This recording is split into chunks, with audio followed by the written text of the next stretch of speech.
ఈ నెల 22వ తేదీ దేవీ నవరాత్రులు ప్రారంభం. ఈ దేవీ నవరాత్రులు ముగిసేలోగా ఈ కథను వింటే చాలు అమ్మవారి సంపూర్ణ అనుగ్రహం అంటే లక్ష్మీ, పార్వతి, సరస్వతీదేవిల అనుగ్రహం మీకు లభిస్తుంది. సకల శుభాలు కలుగుతాయి. ఈ దేవీ నవరాత్రుల్లో అమ్మవారిని ఒక్కొక్క రోజు ఒక్కో రూపంలో అలంకరించి పూజిస్తారు. ఈ నవరాత్రుల్లో దేవిని పూజిస్తే 10 జన్మల పాపాలు తొలగిపోతాయని ప్రగాఢ నమ్మకం. పూర్వకాలంలో అడవికి అడ్డంగా ఉన్న ఒక చిన్న ఊరిలో అమ్మవారి ఆలయం ఉండేది. ఆ గుడిలో ప్రతి సంవత్సరం దసరా నవరాత్రులు ఘనంగా జరుగుతూ ఉండేవి. గ్రామస్తులు అన్ని వైపుల నుంచి వచ్చి 9 రోజులు అమ్మవారిని పూజించి ఉత్సవాలు చేసేవారు. ఆ గుడికి ఆనుకుని ఉన్న ఒక చెట్టు మీద చిన్న ఉడతపిల్ల ఉండేది. అది ఎప్పుడూ ఆ గుడిలోనే తిరుగుతూ ఉండేది. భక్తులు పాడే శ్లోకాలు, మంత్రాలు అది శ్రద్ధగా విని తన చిన్న స్వరంతో అనుకరించే ప్రయత్నం చేసేది. ఒక సంవత్సరం నవరాత్రులు వచ్చాయి. గ్రామస్తులు ఎంతో ఉత్సాహంగా అమ్మవారి పూజలు ప్రారంభించారు. కానీ 4వ రోజున గ్రామంలో మహావర్షం కురిసింది. ఊరి ప్రజలు ఇంట్లోనే ఉండిపోవడంతో అమ్మవారి గుడి ఖాళీ అయిపోయింది. ఎవ్వరూ రాకపోవడంతో పూజ ఆగిపోయింది. అప్పుడు ఆ ఉడతపిల్ల తన మనసులో ఇలా అనుకుంది. ప్రతిరోజు అమ్మవారికి దీపం వెలిగించేవారు, పువ్వులు సమర్పించేవారు ఇవాళ ఎవరూ లేరు. నేను అమ్మవారిని ఒంటరిగా వదిలేస్తే అమ్మ దుఃఖిస్తుందేమో, నేనే పూజ చేస్తాను అనుకుంది ఆ ఉడతపిల్ల. అది గుడి ప్రాంగణంలో ఎగిరి తిరిగి పువ్వులు ఏరుకుని వాటిని విగ్రహం పాదాల వద్ద ఉంచింది. గంటను మెల్లగా కదిలించి శబ్దం చేసింది. తనకు తెలిసినంత వరకు ఓం దుర్గాయై నమః అని తనకు వచ్చిన భాషలో పలికింది. ఆ తరువాత గుడిలో వెలిగిన దీపం ఆరిపోకుండా చూసుకుంటూ ఉండేది. తర్వాత రోజులు కూడా గ్రామస్తులు రాకపోవడంతో ఆ ఉడతపిల్లే ప్రతిరోజు ఆ విధంగా పూజలు చేస్తూ వచ్చింది. ఇక విజయదశమి రోజు గ్రామస్తులు తిరిగి గుడికి చేరుకోగానే అమ్మవారి ముందు పువ్వులు, పళ్ళు మరియు కోతిపిల్ల కూర్చుని మంత్రాలు పలుకుతూ ఉండడం చూసి వారు ఆశ్చర్యపోయారు. అప్పుడే అమ్మవారి విగ్రహం నుంచి ఒక దివ్యకాంతి బయటకు వచ్చింది. ఇక అమ్మవారు ప్రత్యక్షమై చిరునవ్వుతో ఇలా పలికింది. ఈ ఉడతపిల్ల చూపిన భక్తి అమూల్యం. మానవుడైనా జంతువైనా ఎవరు నిష్కల్మషంగా పూజిస్తారో వారికి నా కృప తప్పకుండా లభిస్తుంది అని పలికింది అమ్మవారు. అలా అన్న వెంటనే అమ్మవారు ఆ ఉడతపిల్లను ఆశీర్వదించి దానికి దీర్ఘాయుష్షు, ఆనందభరితమైన జీవితాన్ని ప్రసాదించింది. నిజమైన భక్తికి జాతి, రూపం, జీవి అనే తేడా ఉండదు. పశువులు, పక్షులు కూడా మనస్ఫూర్తిగా అమ్మవారిని పూజిస్తే దేవీ కృప తప్పకుండా లభిస్తుంది. నవరాత్రుల్లో ఒక్క దీపాన్ని వెలిగించినా, ఒక్క పువ్వు సమర్పించినా కూడా అది భక్తే. హృదయమే గొప్ప పూజ అవుతుంది. ఒక చిన్న పల్లెలో గంగిరెద్దుతో తిరుగుతూ జీవనం సాగించే రామయ్య అనేవాడుండేవాడు. ఆ గంగిరెద్దు పేరు నంది. రామయ్య ఎప్పుడూ తన గంగిరెద్దును ప్రేమగా చూసుకునేవాడు. నంది కూడా చాలా తెలివైనది. తన యజమానికి అద్భుతమైన తోడ్పాటు ఇస్తూ ఉండేది.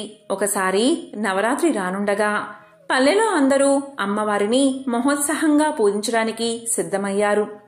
రామయ్య పేదవాడే అయినా కూడా అమ్మవారికి భక్తితో పూజలు చెయ్యాలని సంకల్పించాడు.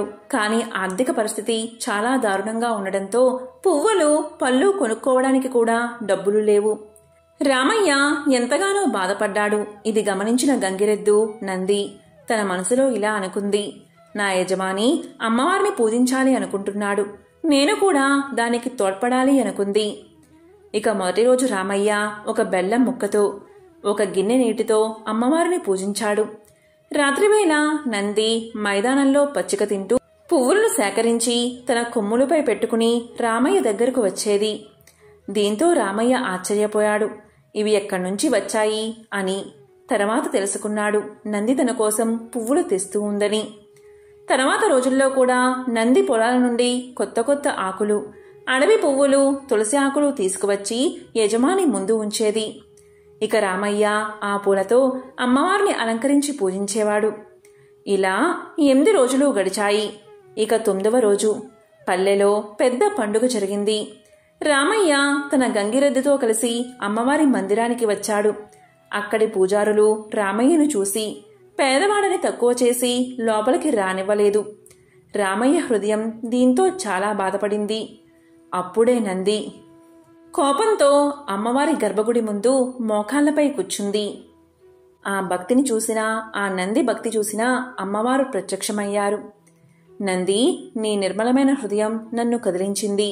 నువ్వు పువ్వులు తెచ్చి చేసిన సేవ నాకు ఎంతో ప్రీతికరంగా ఉంది. ఓ రామయ్య, నీ భక్తి కూడా నాకు ఇష్టం. ఇక మీదట మీరిద్దరూ కూడా నా కృపలోనే ఉంటారు అని అమ్మవారు ఆశీర్వదించింది. ఆ రోజు నుంచి రామయ్యకు ఎలాంటి కష్టమూ రాలేదు. గంగిరెద్దు నంది దేవాలయ ఉత్సవాల్లో ప్రత్యేక స్థానాన్ని పొందింది.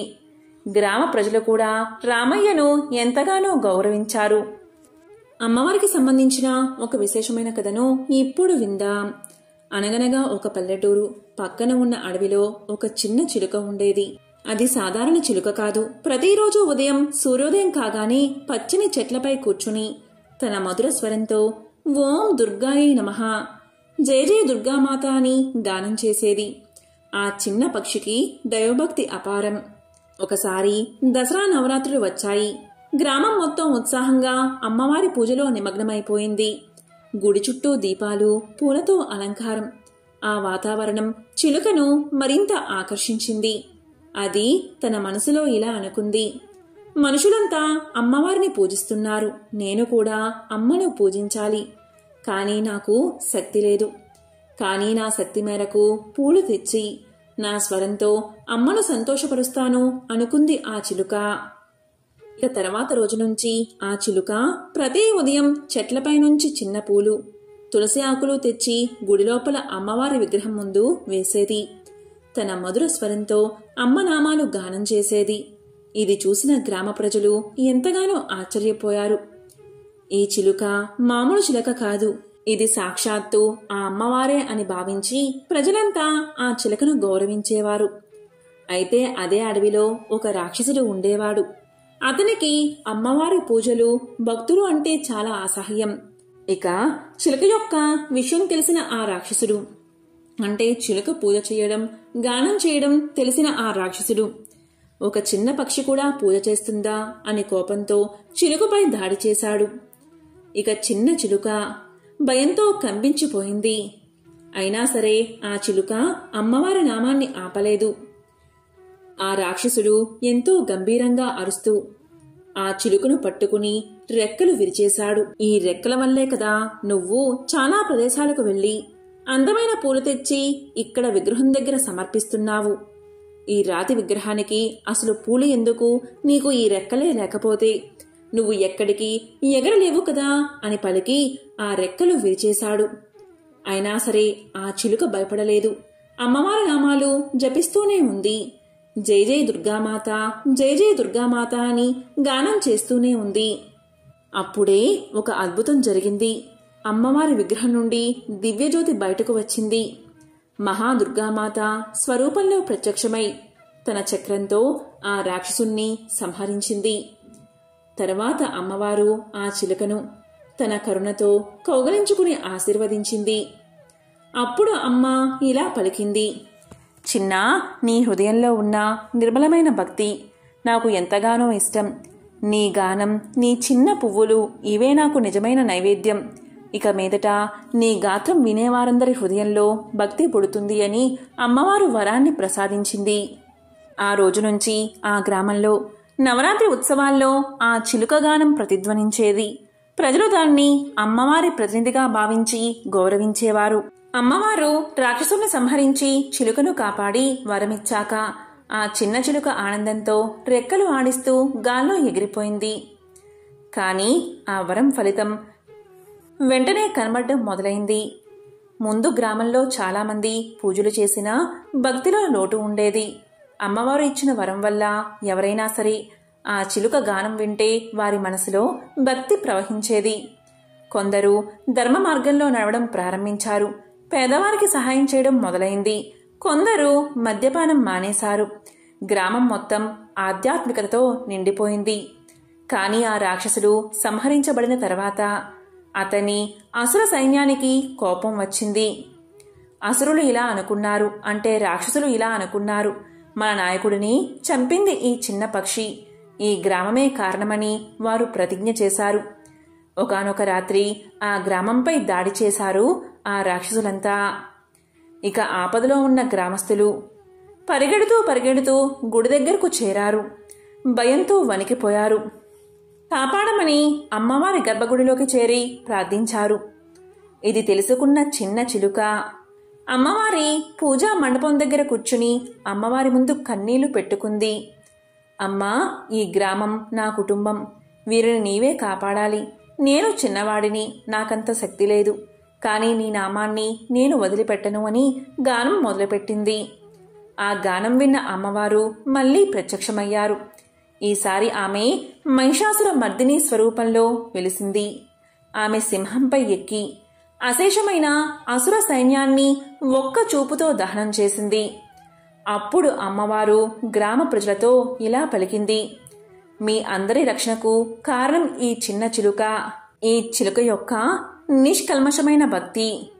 మీరు సంపద, శాంతి, సౌఖ్యాలతో ఉండాలని నేను వరాన్ని ప్రసాదిస్తున్నాను అని అమ్మవారు పలికింది. ఆ తరువాత అమ్మ చిలుకను తన ఒడిలోకి తీసుకుని ఇలా అంది: ఇకపై నువ్వు సాధారణ చిలుకవు కాదు, నా శక్తికి ప్రతీకవై నా ఆలయంలో ఎప్పటికీ నిలిచే దివ్య రూపం అవుతావు అని చెప్పింది. అలా పలకగాని చిలుక శరీరంలో దివ్య కాంతి వెలిసింది. అది అమ్మవారి గుడిలో ఒక చిన్న శిల్పరూపంగా నిలిచిపోయింది. అప్పట్నుంచి ఆ ఆలయంలో చిలుకదేవి అని ప్రత్యేకంగా పూజించే సంప్రదాయం ఏర్పడింది. ఇక గ్రామస్తులు తరతరాలుగా ఈ కథను చెప్పుకుంటూ వచ్చారు. ప్రతి నవరాత్రి పూలతో పాటు చిన్న చిలుక బొమ్మను కూడా అమ్మవారితో కలిపి అలంకరించే ఆచారం కొనసాగింది. మనసు పవిత్రంగా ఉంటే దేవీ శక్తి మన వెంటనే ఉంటుంది. శక్తి కంటే భక్తి గొప్పది. జై జై మహాదుర్గామాత. ఈ విధంగా ఒక చిన్న చిలుక తన భక్తితో గ్రామ ప్రజలను కాపాడింది. పూర్వకాలంలో శుంభుడు, నిశుంభుడు అనే అన్నదమ్ములు ఉండేవారు. ఆ రాక్షస సోదరులిద్దరూ మంచి బలవంతులు, రూపవంతులు, వయసులో ఉన్నారు. పాతాళం నుంచి భూలోకానికి వచ్చి బ్రహ్మ గురించి ఘోరమైన తపస్సు చేశారు. మగవాడవడు తమని చంపలేనట్టుగా మహిషాసురుడిలాగే వరం కోరుకున్నారు. ఆ వరం కాస్త ఇచ్చేసి బ్రహ్మ తన లోకానికి వెళ్లిపోయాడు. ఇక రాక్షసులిద్దరూ పాతాళానికి చేరుకున్నారు. వారిలో పెద్దవాడైన శుంభుడు రాజయ్యాడు. ఎంతోమంది రాక్షస వీరులు శుంభుడి నాయకత్వాన్ని అంగీకరిస్తూ అతనితో చేరిపోయారు. చండు, ముండు అనే ఇద్దరు వీరులు సేనాధిపతులయ్యారు. ఉగ్రయోధుడైన ధూమ్రలోచనుడు తన సైన్యంతో సహా వచ్చి శంభుడితో కలిశాడు. 2 అక్షౌహిణుల సేనతో వచ్చి వారిని చేరుకున్నాడు రక్తబీజుడు.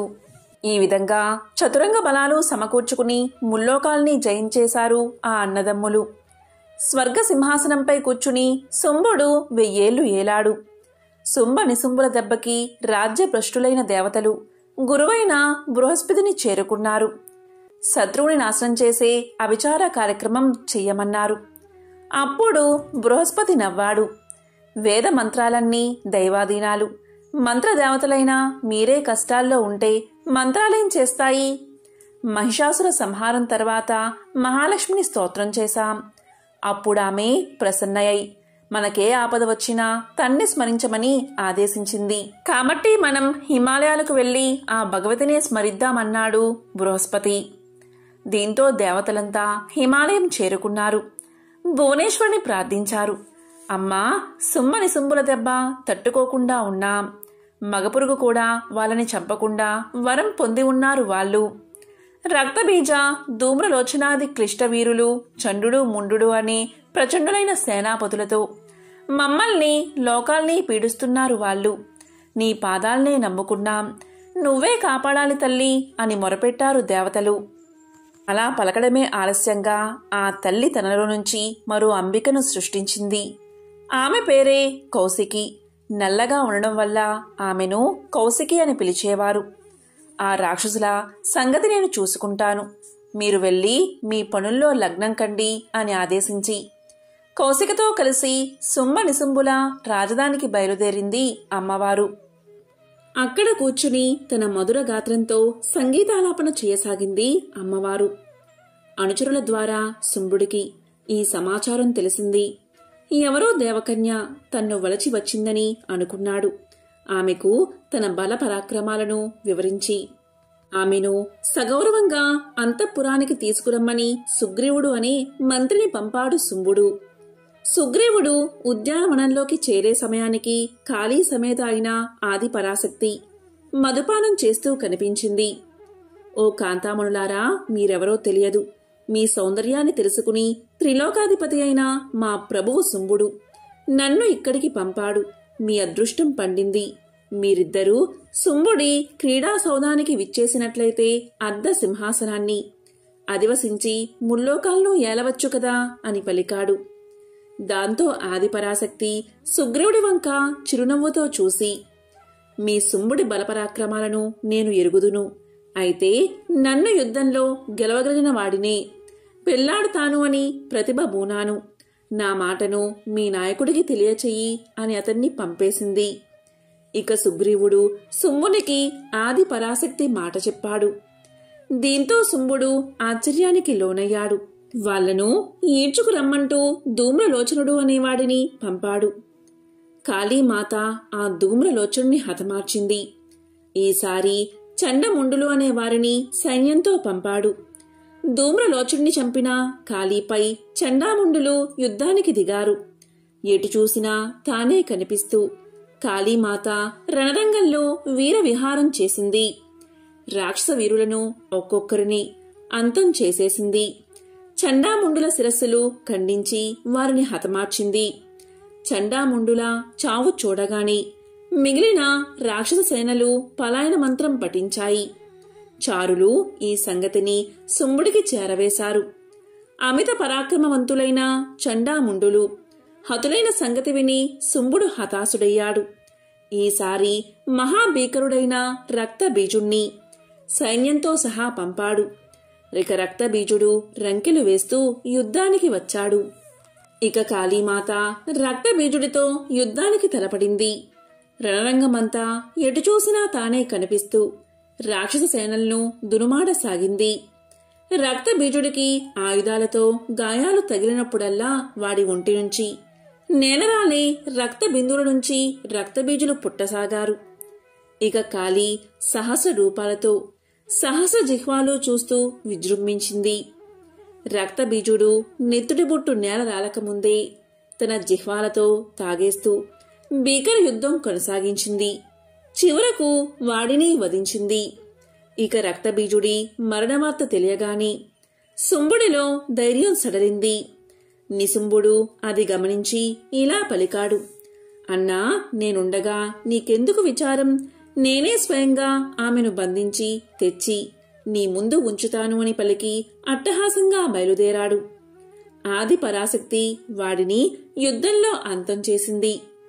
యుద్ధానికి పంపడానికి ఎవరూ మిగలకపోవడంతో చివరకు శుంభుడు తానే బయలుదేరాడు. ఓ కాంతామణి, నా అనుచరులను హతమార్చావని నీమీద నాకు కోపం లేదు. రమణులకు రాణివాసం శోభిస్తుంది కాని రణరంగం కాదు. నాతో రాణివాసానికి వస్తే ముల్లోకాలను ఏలుకోగలవు. ఇక ఆలస్యం చేయక బయలుదేరు అన్నాడు శుంభుడు. దానికి ఆ ఆది పరాశక్తి ఇలా పలికింది. ఓహో, నువ్వేనా శుంభుడవు? నా ప్రతిజ్ఞ తెలుసు కదా. నీ బల పరాక్రమాలు ఏమాత్రానివో ఒకసారి చూస్తాను రా అని పలికింది అమ్మవారు. యుద్ధానికి సిద్ధపడ్డాడు శుంభుడు. కాళ్ళు నేలకు తాటిస్తూ భీకర సింహనాదం చేశాడు. ఆ ధ్వనికి దిక్కులు పిక్కటిల్లాయి. దేవతలు భయకంపితులు అయ్యారు. ఇంతలో శివుడు అక్కడికి వచ్చాడు. ఆది పరాశక్తికి నవశక్తులను అందించాడు. ఇక ఆది పరాశక్తి ఆదేశంతో కాళీమాత రణరంగంలో వీరవిహారం ప్రారంభించింది. తోడుగా నవశక్తులు సహస్రాది రూపాలతో రాక్షస సేనలను ముట్టపెట్టసాగారు. ఇక భీకర సంగ్రామంలో రణరంగమంతా కలేబరాల గుట్టలు పోగుపడ్డాయి. నెత్తుటేళ్లు ప్రవహించాయి.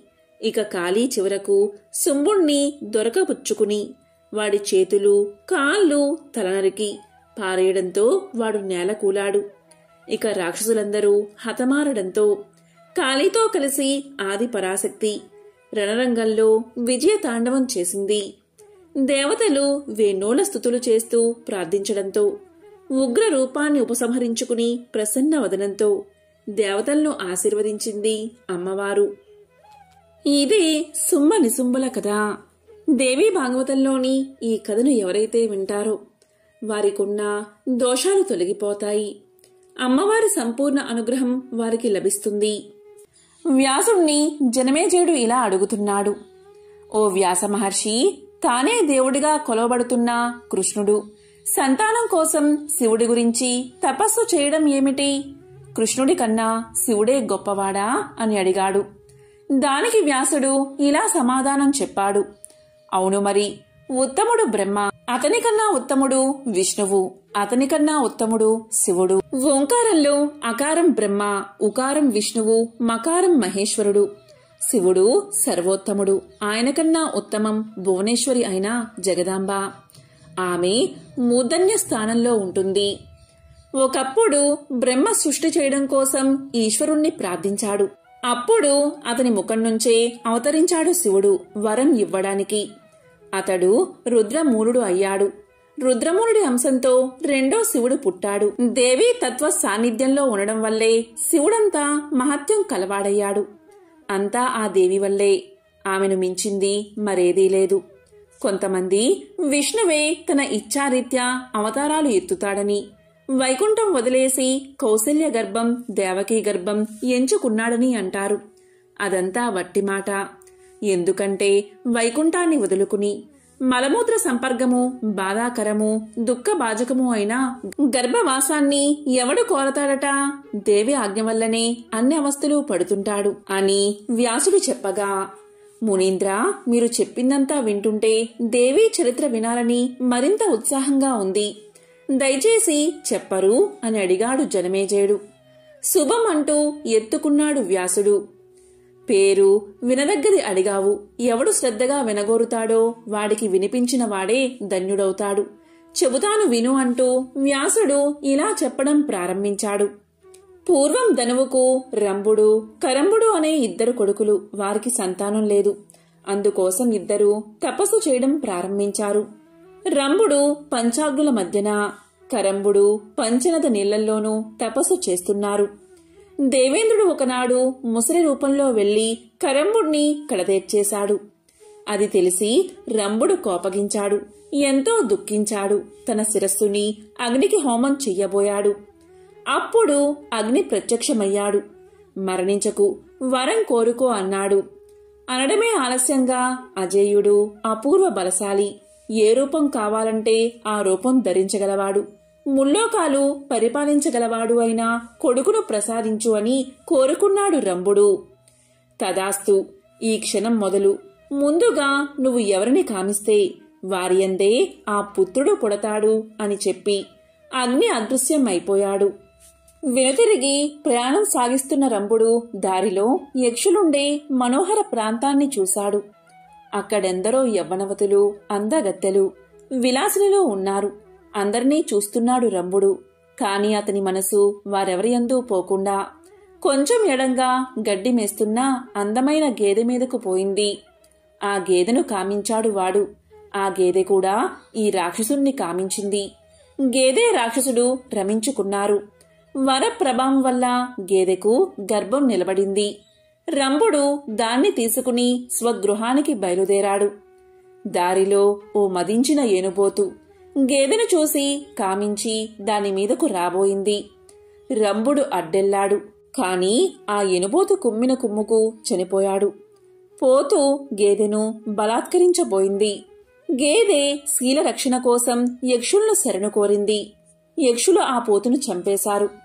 రంభుడికి చితి పేర్చారు. గేదె అందులోకి దూకి సగమనం చేసింది.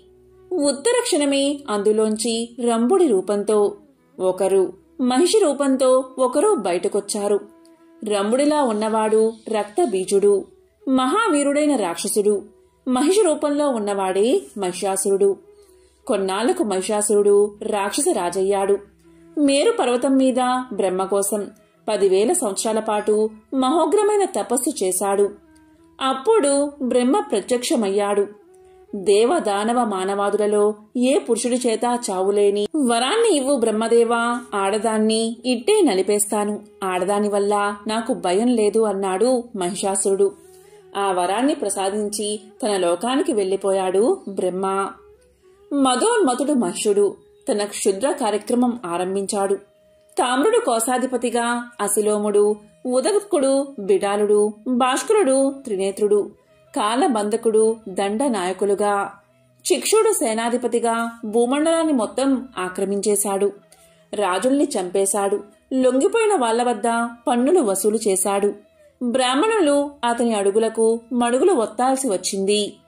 చివరికి యజ్ఞాల్లో భాగం కూడా పుచ్చుకోసాగాడు. అంతటితో ఆగకుండా స్వర్గంపైకి దండెత్తాడు మహిషాసురుడు. ప్రపంచమంతా పరుచుకుని ఉన్న రాక్షసులందరినీ ఒకే సైన్యంగా చేశాడు. తమ విజయం కోసం యజ్ఞం చేయవలసిందిగా గురువైన శుక్రాచార్యులకు కబురు పెట్టాడు మహిషాసురుడు. దీంతో ఇంద్రుడు కూడా దేవతలందరినీ సమీకరించాడు. గరుత్మంతుడి మీద విష్ణువు, నంది మీద శివుడు, ఎనుబోతు మీద యముడు, నెమలి మీద కుమారస్వామి, ఐరావతం మీద ఇంద్రుడు తమ తమ వాహనాలపై తదితరులు తరలివచ్చారు రణభూమికి. శివకేశవులకి, మహిషుడికి బ్రహ్మాండమైన యుద్ధం జరిగింది. మహిషాసురుడు తన దున్నపోతు రూపాన్ని ధరించి విజృంభించాడు. తోకతో ఒక కొండను ఓడబెరికి వారి మీద విసిరాడు. సగంలోనే దాన్ని తుక్కుతుక్కు చేసేసి సుదర్శనాన్ని ప్రయోగించాడు విష్ణువు. దీంతో మహిషుడు మూర్ఛపోయాడు. అలా మహిషుడు విష్ణువుని, విష్ణువు మహిషుడిని మూర్ఛగొట్టడం అనేకసార్లు జరిగింది. యుద్ధంలో చివరగా మహిషుడు ఎనుబోతు రూపంతో విష్ణుమూర్తి గుండెల్ని కుమ్మాడు. ఇక కేశవుడు యుద్ధభూమి వదిలి వైకుంఠానికి వెళ్లిపోయాడు. విష్ణువు అలా వెళ్లేసరికి శివుడు కైలాసానికి బయలుదేరాడు. తర్వాత యుద్ధంలో ఇంద్రుడు, వరుణుడు, యముడు కూడా కాళ్లకు బుద్ధి చెప్పక తప్పలేదు. దేవతల పలాయనంతో మహిషుడు ఇంద్రుడి సింహాసనాన్ని బీభత్సంగా అనుభవించసాగాడు. ఇక పారిపోయిన దేవతలంతా త్రిమూర్తులతో కలిసి మంతనాలు చేశారు. మగతనం ఉన్నవాడెవడు ఆ రాక్షసుణ్ణి చంపలేడు. మనలో యుద్ధాలు చేసే ఆడవాళ్ళెవరున్నారు? మన పెళ్లాలెవరూ కూడా మనతో యుద్ధాలు చేయడానికే తప్ప ఇలాంటి యుద్ధాలకు పనికిరారు. ఇక ఆ పరాశక్తే శరణు. మనమంతా మన తేజస్సుని ఆవిష్కరిద్దాం. మన ఆయుధాలన్నీ ఆమెకు సమర్పించుకుందాం. ఆవిడే వాణ్ణి అంతం చేయగలదు అన్నాడు మహావిష్ణువు. అతనింకా అలా అన్నాడో లేదో, బ్రహ్మ నుంచి ఎర్ర తేజం, శివుడి నుంచి తెల్ల తేజం, విష్ణువు నుంచి నీలి తేజం వెలువడ్డాయి. అనంతరం ఇంద్రాది దేవతల నుంచి కూడా తేజస్సులు బయటకొచ్చాయి. అన్ని తేజస్సులు కలిసి ఆ వరమహాలక్ష్మి లాంటి అవతారం ఆవిర్భవించింది. శివతేజంతో ఆమె ముఖం తెల్లగా ఉంది. యముడి తేజంతో సుదీర్ఘ కేశపాసం నల్లగా, నున్నగా నొక్కులు తీరింది. అగ్ని తేజంతో మూడో కన్ను ఏర్పడింది. ఆ కళ్ళు మూడు ఎరుపు, తెలుపు, నలుపు రంగుల్లో ఉన్నాయి. ఉభయ సంధ్యల తేజస్సుతో మన్మథి కళ్ళు లాంటి కనుబొమ్మలు ఏర్పడ్డాయి. అలాగే వాయు తేజంతో శుభప్రదాలైన చెవులు ఏర్పడ్డాయి. కుబేరుడి తేజంతో ముక్కు వచ్చింది. దక్షుడి తేజంతో దంతాలు ఏర్పడ్డాయి. అరుణుడి తేజంతో కింద పెదవి, కుమారస్వామి తేజంతో పై పెదవి ఏర్పడ్డాయి. విష్ణుమూర్తి తేజస్సుతో 18 చేతులు, వసువుల తేజంతో వేళ్లు, చంద్రుడి తేజంతో స్తనాలు, ఇంద్ర తేజస్సుతో త్రివలి మధ్యభాగం, వరుణ తేజంతో తొడలు, భూమి తేజంతో నితంబం ఏర్పడ్డాయి. అత్యంత సుందరంగా ఉన్నదామె. అతి మధురంగా ఉంది ఆమె కంఠస్వరం. అందమైన దయా దృక్కులతో దేవతల్ని చూసిందామె. తరువాత విష్ణువు ఆనతితో దేవతలంతా తమ తమ ఆయుధాలను, నగలను, వస్త్రాలను ఆమెకు సమర్పించారు. విష్ణువు తన చక్రంలోంచి మరో చక్రాన్ని సృష్టించి ఆమెకు సమర్పించాడు. శివుడు త్రిశూలాన్ని ఇచ్చాడు. వరుణుడు శంఖాన్ని ఇచ్చాడు. అగ్ని ఒక శక్తిని ఇచ్చాడు. విష్ణుమూర్తి మళ్లీ ధనుర్బాణాలు ఇచ్చాడు. ఇంద్రుడు వజ్రాన్ని, యముడు కాలదండాన్ని, బ్రహ్మ కమండలమును సమర్పించుకున్నారు ఆమెకు. కాలుడు కత్తేడాలు ఇస్తే వరుణుడు పాసమిచ్చాడు. విశ్వకర్మ కరువైన గండ్రకొడ్డలి ఇచ్చాడు. కుబేరుడు మద్యంతో నిండి ఉన్న పాత్ర సమర్పించాడు. వరుణుడు మంచి పద్మాన్ని ఇచ్చాడు. సూర్యుడు కిరణాలను ఇచ్చాడు. అన్నిటినీ ధరించింది ఆ భగవతి. మహాలక్ష్మి త్రిభువన మోహిల్లా అనిపిస్తున్న ఆమెకు చేతులు జోడించి నమస్కారం చేశారు దేవతలు. కళ్యాణమూర్తి దేవి, శాంతివి పుష్టివి అయిన నీకు నమస్కారం. భగవతి నువ్వే దేవివి. అంబవి, ఇంద్రానివి, కాలరాత్రివి, నీకు నమస్కారం. సిద్ధి బుద్ధివి నువ్వే, వైష్ణవి నువ్వే, నీకు నమస్కారం. భూమిదే ఉంటావు నువ్వు, కాని భూమి నిన్ను తెలియలేదు. మాయలోనే ఉంటావు నువ్వు, అయినా మాయ నిన్ను తెలుసుకోలేదు. భగవతి శివ, నీకు నమస్కారం తల్లి. మాకు శుభాన్ని ప్రసాదించు. శత్రువుల నుంచి మమ్మల్ని రక్షించు. నీ తేజస్సుతో మహిషాసురుణ్ణి హతమార్చు.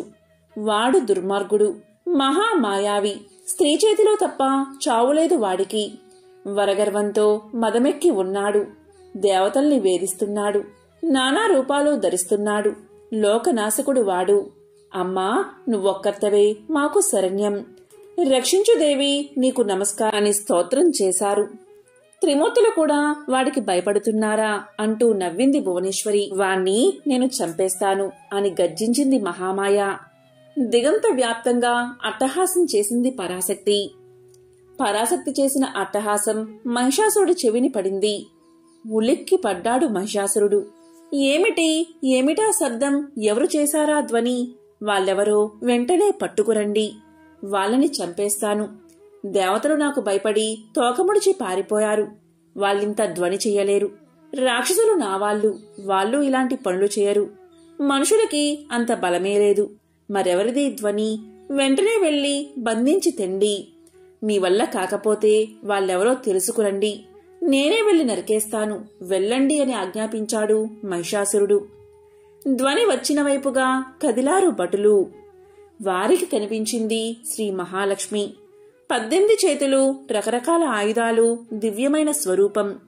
ఒక చేతిలో మద్యపాత్ర ఉంది. అందులోని మద్యాన్ని పదే పదే తాగుతుందామె. ఆమెను, ఆమె ఆకారాన్ని చూడ్డం, రాక్షసులకు గుండెలు చెదరడం, వెనక్కి తిరిగి పరిగెత్తడం ఏకకాలంలో జరిగిపోయాయన్నీ. పడుతూ లేస్తూ మళ్లిపోయిన బంటు రౌతులు మహిషాసురుడికి ఇలా చెప్పారు. అయ్యా, ప్రౌఢ వయసులో ఉన్న ఆడదండయ్యా, ఇంకా పెళ్లి కానట్టుందండయ్యా. అదే పనిగా కళ్ళు తాగుతూ పిడిపిడిలాడిపోతూ ఉందయ్యా. ఏమందమయ్యా, కాని మనసులా లేదండయ్యా. మన రాక్షసుల్లాగా అసలు లేదండయ్యా. ఆమెకు 18 చేతులు ఉన్నాయయ్యా. మరేం చెయ్యాలో తెలియక మీ కాడికి పరిగెత్తుకొచ్చామయ్యా అన్నారు భటులు. విన్నాడు మహిషుడు. నవ్వాడు వికటంగా. మంత్రిని పిలిచాడు. ఆ ఆడదాని గురించి వింటుంటే మనసు లాగేస్తుంది. ఆమెను పెళ్లి చేసుకోవాలి అనిపిస్తుంది. వెళ్లి మాట్లాడండి. నా గురించి బాగా చెప్పండి. వినగానే ఆమె స్వయంగా వచ్చి నా దగ్గరకు రావాలి అన్నాడు మహిషాసురుడు. అప్పుడు మంత్రి కొంత సైన్యాన్ని తీసుకుని మహాలక్ష్మి దర్శించాడు. మహిషాసురుడి గురించి చెప్పాడు. నువ్వొచ్చినా సరే, ఆయన ఇక్కడకు రమ్మన్నా సరే, నీ ఇష్టం. మా దొర నిన్ను పెళ్లాడాలి అనుకుంటున్నాడు అని చెప్పాడు మంత్రి. అంబ అంతా విన్నది. చాలా మృదువుగా మాట్లాడావు కనుకనే నీతో మాట్లాడుతున్నాను. లేకపోతే నిన్ను చంపేసేదాన్ని. నేను దేవతల తల్లిని. మీ రాజు సంగతి తేల్చుకోమని పంపారు వాళ్ళు. ఆడదాని చేతిలో దెబ్బ తినాలని ఎవడూ కోరుకోడు. మూర్ఖుడైన మీ రాజు ఆ వరాన్నే కోరుకున్నాడు. అందుకే వచ్చాను నేను. నా చేతుల్లో వాడు చావడం ఖాయం. ప్రాణాల మీద ఏదైనా తీపి ఉంటే స్వర్గాన్ని, యజ్ఞ భాగాల్ని దేవతలకి వదిలేసి వాణ్ణి పాతాళాన్ని పొమ్మను. కాని పక్షంలో యమపురికి నేనే పంపేస్తాను. నా మాటగా చెప్పి ఆ గేదె కొడుకును రసాతలానికి తీసుకుపో అంది అమ్మా. ఇక మంత్రికి కోపం వచ్చింది. కాని రాజు మనసుపడ్డ మగువ కనుక యుద్ధానికి దిగితే ఆయనేమనుకుంటాడో అనే ఉద్దేశంతో వెనక్కి వెళ్లాడు. విషయమంతా మహిషాసురుడు చెవిన పడేశాడు. వెంటనే మంత్రులందర్నీ సమావేశపరిచాడు మహిషాసురుడు. ఏం చెయ్యాలో చెప్పమన్నాడు. గేదె కొడుకు రాజు, అంతకన్నా పశువులు, మంత్రులు అమ్మవారి హెచ్చరికకు కామసూత్రాలు జోడించారు. కళ్ళు తాగుతుంది కనుక కైపులో అలా ద్వంద్వార్థాలు మాట్లాడింది అన్నారు. ఆ చండీ మీ మీద మనసు పడుతోంది అన్నారు. 3 లోకాల్ని జయించిన మహావీరుడివి నువ్వు, ఆడదానికి భయపడ్డం ఏమిటి అన్నారు. దీంతో మహిషాసురుడు తామ్రుడిని యుద్ధానికి పంపాడు. తామ్రా, ఆమెను ఓడించు, వీలైనంత వరకు ప్రాణాలతోటే తీసుకురా. అవమానించకు సుమా, నా మీద కామంతో వచ్చిందో యుద్ధానికే వచ్చిందో తెలుసుకుని మరీ యుద్ధం చెయ్యి. 18 చేతుల ఆడదాన్ని ఎప్పుడు కనీ విని ఎరగం, జాగ్రత్త అని హెచ్చరించి మరీ యుద్ధానికి పంపాడు మహిషాసురుడు. సింహం మీద కూర్చుని ఉంది శ్రీ మహాలక్ష్మి. వివిధమైన ఆయుధాలతో ఉందామి కళ్ళు తాగుతూ ఉంది. ఆకాశంలోంచి దేవతలు ఆమెను స్తోత్రం చేస్తున్నారు. తామ్రుడు కూడా ముందుగా ఆమెతో మహిషాసురుణ్ణి పెళ్లాడమన్నాడు. ఆ తల్లి నవ్వింది. దున్నపోతుడు పెళ్లాడే కర్మ నాకు లేదు. మంచి గేదెను చూసుకుని చేసుకోమను వాణ్ణి. నేను మగణ్ణి వెతుక్కుంటూ వచ్చిన మానిని కాను, భర్త లేనిదాన్ని కాను. సర్వకర్త నా బ్రహ్మ, స్వసాక్షి నా మగడు. అతన్ని కాదని మూర్ఖ మహిషుర్ని ఎందుకు ప్రేమిస్తాను? ఒక పని చెయ్యి, నీ రాజుతో కలిసి నువ్వు పాతాళానికి వెళ్ళిపో, లేదంటే యుద్ధం చెయ్యి. వాణ్ణి నిన్ను అందర్నీ యముడి దగ్గరకు పంపేస్తాను నేను అంది అమ్మవారు. ఒక్కసారిగా సింహనాదం చేసింది. ఆ ధ్వనికి భూమి కంపించింది. కొండలు ఊగాయి. సైనికులు చెల్లాచెదురైపోయారు. గర్భిణులైన రాక్షస స్త్రీలకు గర్భపాతం జరిగింది. ఆమె ఎదుట నిలవలేకపోయాడు తామ్రుడు. చటుక్కున రాజభవనానికి దౌడు తీశాడు. అమ్మవారి వాహనమైన సింహం విజయ సూచకంగా గర్జించింది. దాంతో రాక్షసులకు గుండెలు బద్దలైనంత పనయింది. చెమటలు కక్కుతో వచ్చి జరిగింది చెప్పాడు తామ్రుడు. విన్న మహిషాసురుడికి ఏమీ అర్థం కాలేదు. ఈసారి భాస్కరుడు, దుర్ముఖుడు వెళ్లారు. మహిషాసురుడిని పెళ్లాడమని దేవిని కోరారు. దేవి వాళ్ల వంక వింతగా చూసి, యుద్ధానికి రమ్మని నేను చెబుతూ ఉంటే పెళ్లి కబుర్లు చెబుతారేమిటి? మీకేమైనా బుద్ధి ఉందా? మీ దున్నపోతు రాజులాగే మీరు కూడా గడ్డి తింటున్నారా ఏమిటి అని అడిగింది. దీంతో భాస్కరుడు ఆమెతో యుద్ధానికి తలపడ్డాడు. దీంతో దేవి తన త్రిశూలంతో భాస్కరుణ్ణి చంపేసింది. దేవతలు జయజయధ్వనులు చేశారు. తరువాత దుర్ముఖుడు దేవితో తలపడ్డాడు. దేవి అతని తనస్సు నరికింది, రథాన్ని విరగొట్టింది. దుర్ముఖుడు గద తీసుకుని ఆవేశంగా వచ్చాడు. అమ్మవారి వాహనమైన సింహం తల మీద కొట్టాడు. అసలేమీ జరగనట్లే ఉండిపోయిందా సింహం. అంతలోనే కత్తి తీసింది మహాలక్ష్మి. దుర్ముఖుడి తల నరికేసింది. తల ఓ పక్క, మొండె ఓ పక్క పడిపోయాయి. దేవతలు మరోసారి జయజయధ్వనులు చేశారు. అమ్మవారి మీద పూల వర్షాన్ని కురిపించారు. ఇది తెలిసిన మహిషాసురుడు మండిపడ్డాడు. ఇక తప్పదురా బాబు అనుకుంటూ 1000 గాడిదలు పూడ్చినా రథం సిద్ధం చేయమన్నాడు. దేవి మీద మోహం చావని ఆ మూర్ఖుడు సహజమైన దున్నపోతు రూపాన్ని విడిచి అందమైన మానవ యువకుడి రూపాన్ని ధరించాడు. దేవిని సమ్మోహనపరిచి ఆమె చేత ప్రేమించబడాలనే కామంలో చాలా అందంగా అలంకరించుకున్నాడు. ముస్తాబయ్యి ముఖం చూసుకున్నాడు. చాలా అందంగా ఉన్నాను, నన్ను రథం మీద చూడగానే ఆ పిల్ల రివ్వున వచ్చి నా సందిట్లో వాలిపోతుంది అనుకున్నాడు. రథాన్ని ఎక్కాడు. మహారాణులు వెంటరాగా రణభూమికి బయలుదేరాడు. తీరా దేవిని చూసేసరికి మహిషాసుడిలోని కామం మరింత కట్టలు తెంచుకుంది. ఈ పిల్లని పెళ్లాడకపోతే బతకలేను అనిపించింది. ఆ దివ్య సుందర రూపాన్ని చూసి తమకు ఆపుకోలేక తలకుందులైపోయాడు. మెల్లగా ఇలా పలికాడు. ఓ నవమోహిని, నా వంటివాణ్ణి పెళ్లాడమంటే ఆడను అంటున్నావు. నీలా పెళ్లి వద్దని భీష్మించు కూర్చోబట్టే మండోదరి నష్టాల పాలైనది. నీకు తెలుసో తెలియదో, చాలా నాళ్ల క్రితం సింహళ దేశాన్ని రుద్రసేనుడు అనే రాజు పాలించేవాడు. అతని భార్య గుణవతి. వారికి 2 ఆడపిల్లలు, మండోదరి, ఇందుమతి. పెద్ద కూతురు మండోదరి చెప్పుకోదగ్గ అందగత్తే, కాని పెళ్లి పట్ల ఎప్పుడూ విముఖత చూపేది.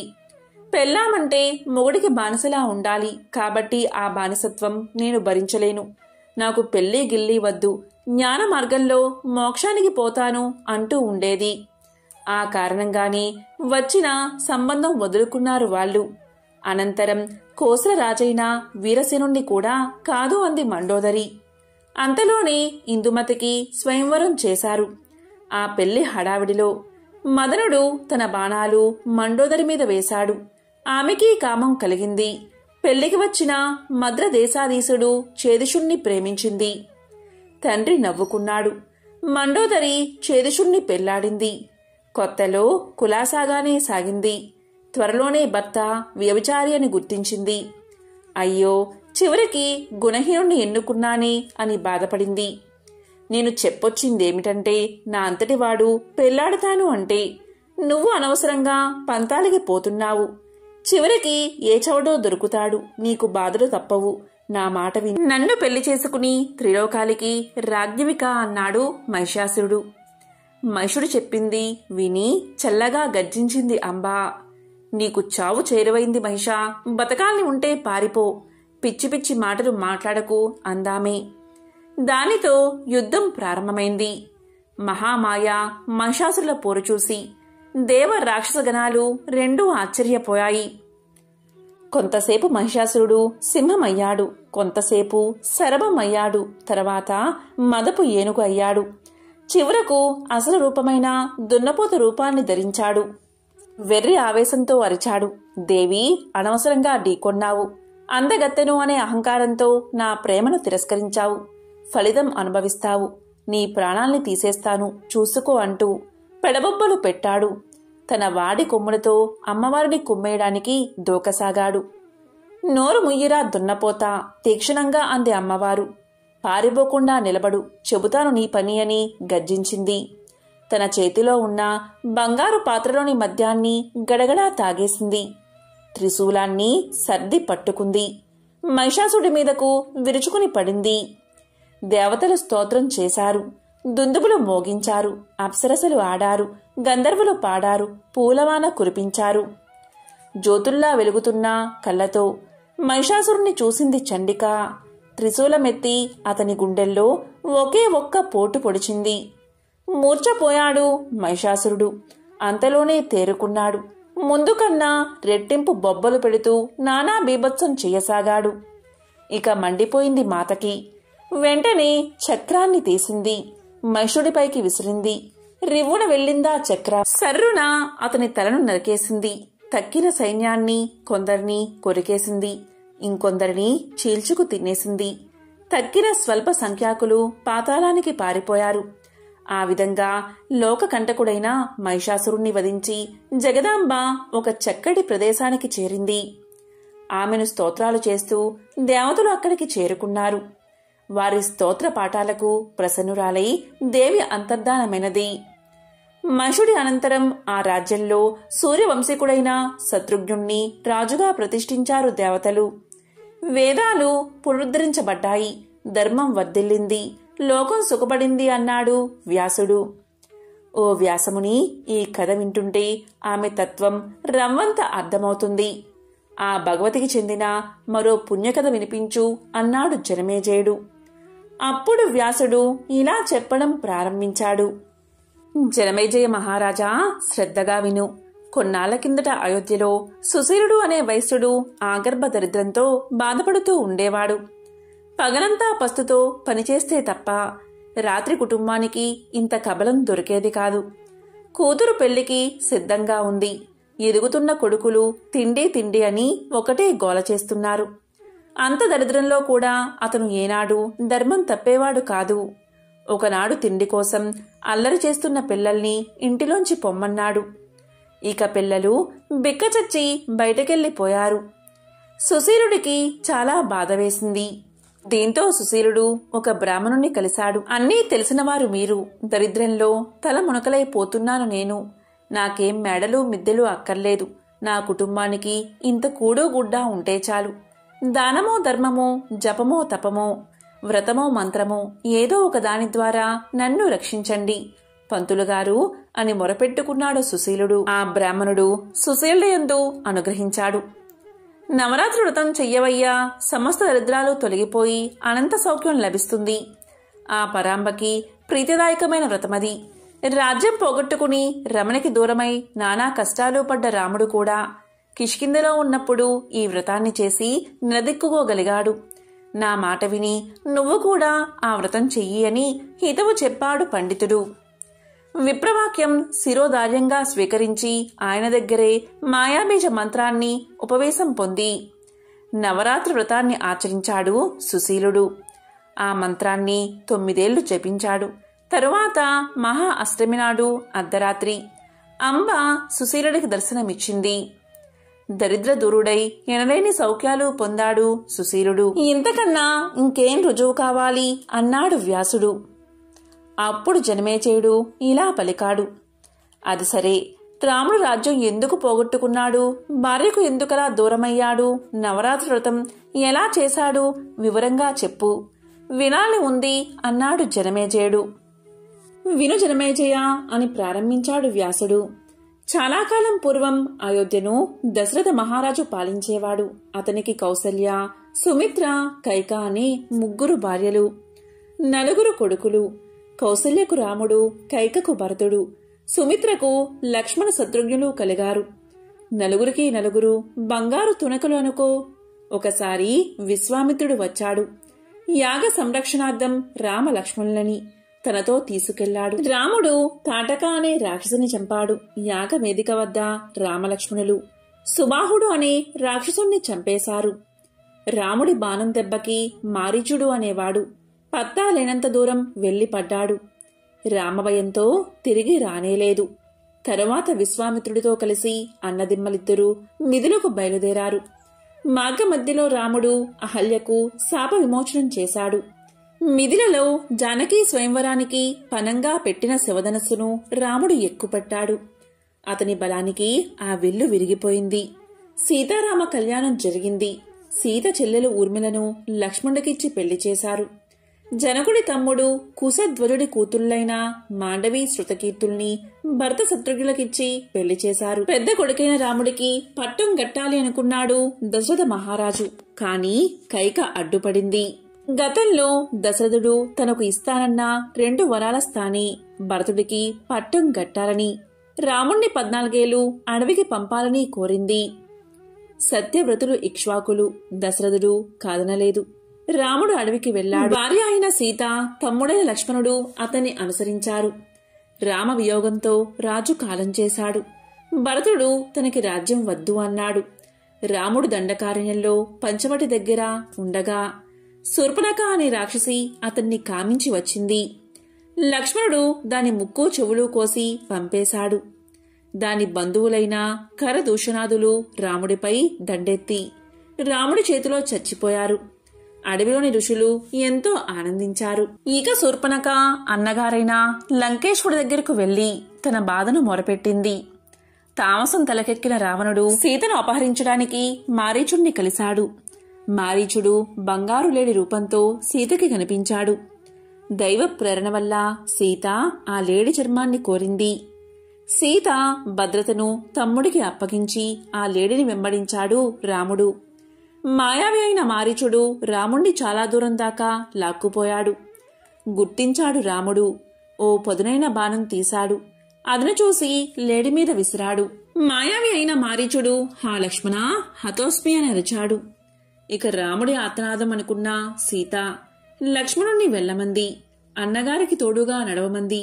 భయపడొద్దు అన్నాడు లక్ష్మణుడు. సీత వినలేదు. లక్ష్మణుడి మీద వినరాని నిష్ఠూరాలు చేసింది. అది వినలేక లక్ష్మణుడు ధనుర్బాణాలు తీసుకుని రాముడు వెళ్లిన దారంటే బయలుదేరాడు. అదే సమయంలో రావణుడు కపటముని వేషంలో సీత వద్దకు వచ్చాడు. తన కపట నాటకంతో సీతను అపహరించి తీసుకుపోయాడు. ఆమెను తీసుకెళ్లి లంకలోని అశోకవనంలో ఉంచాడు. మాయాలడిని చంపి గబగబా వెనక్కి వస్తున్న రాముడు దారిలో ఎదురైన తమ్ముణ్ణి చూసి గతుక్కుమన్నాడు. అన్న తమ్ములిద్దరూ మనసులు కీడునే శంకించాయి. వాళ్లు వచ్చేసరికి సీత జాడలేదు. ఆమెను వెతుకుతూ బయలుదేరారు. సుగ్రీవుడితో మైత్రిని చేశారు. వర్షాకాలం 4 మాసాలు సీతని తలుచుకుంటూ తమ్ముడైన లక్ష్మణుడితో ప్రవర్షణ పర్వతం మీద గడిపాడు రాముడు. ఒకనాడు రాముడు తన జీవితం ఇలా అయిందేమిటా అని బాధపడ్డాడు. లక్ష్మణుడు ఓదార్చాడు. ఇంద్రనౌషిలా కథను చెప్పాడు. రాముడు కొంచెం ఊరడిల్లాడు. అదే సమయంలో రావణుడు అక్కడికి వచ్చాడు. నువ్వేం దిగులు పడకు రామా, అసలు నువ్వు పుట్టిందే ఆ రావణ్ణి చంపడానికని మర్చిపోయావా? అదీకాక సీత రావణ్ణి పాలిట మృత్యువే.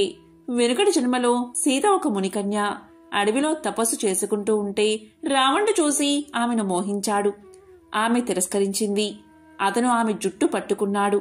అప్పుడా మునికన్య, ఒరే మూర్ఖుడా, వచ్చే జన్మలో అయోనిజగా పుట్టి నీ మృత్యువుకు నేను కారణమవుతాను అని శపించింది.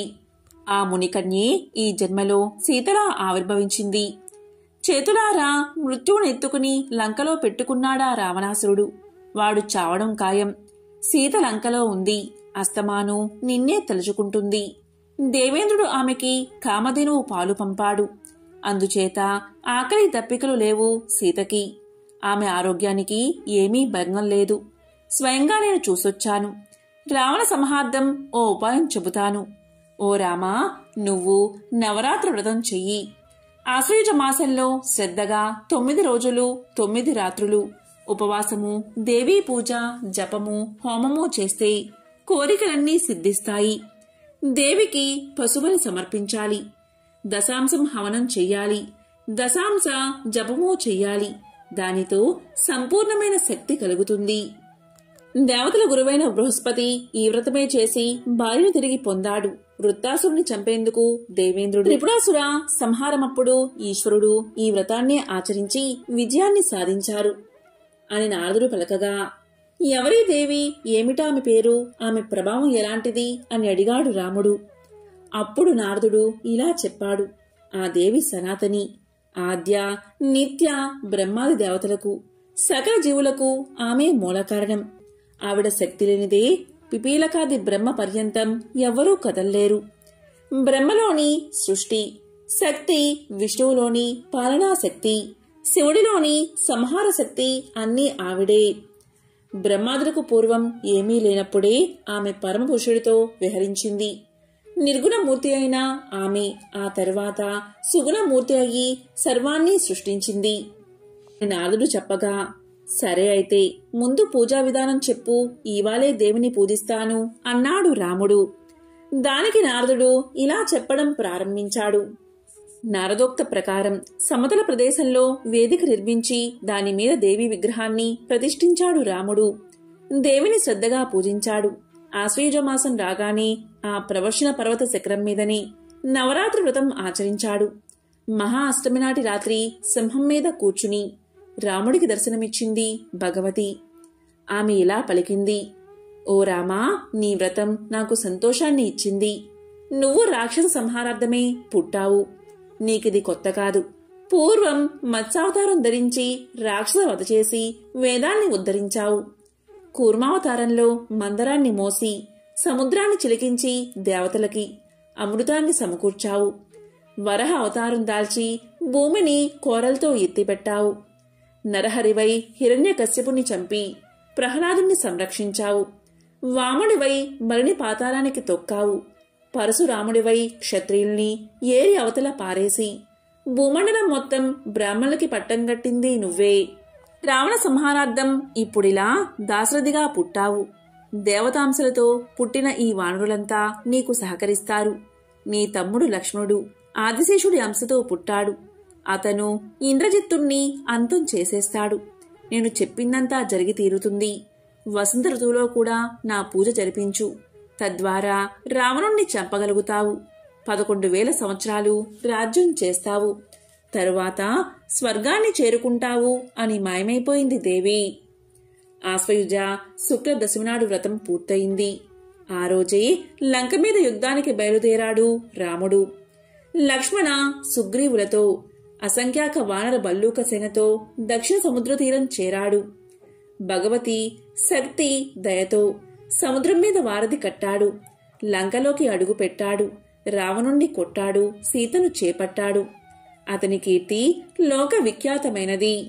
ఓ జనమేజయ, భగవతి దివ్య చరిత్ర వింటే సుఖభోగాలు ప్రాప్తిస్తాయి.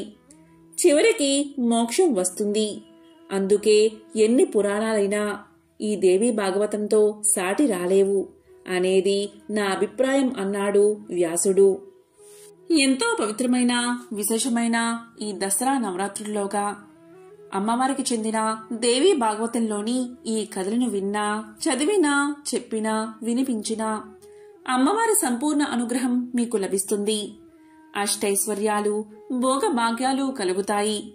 దరిద్రం తొలగిపోతుంది. కోటి జన్మల మహాపుణ్యం మీకు కలుగుతుంది. ఓం శ్రీ మాత్రే నమః.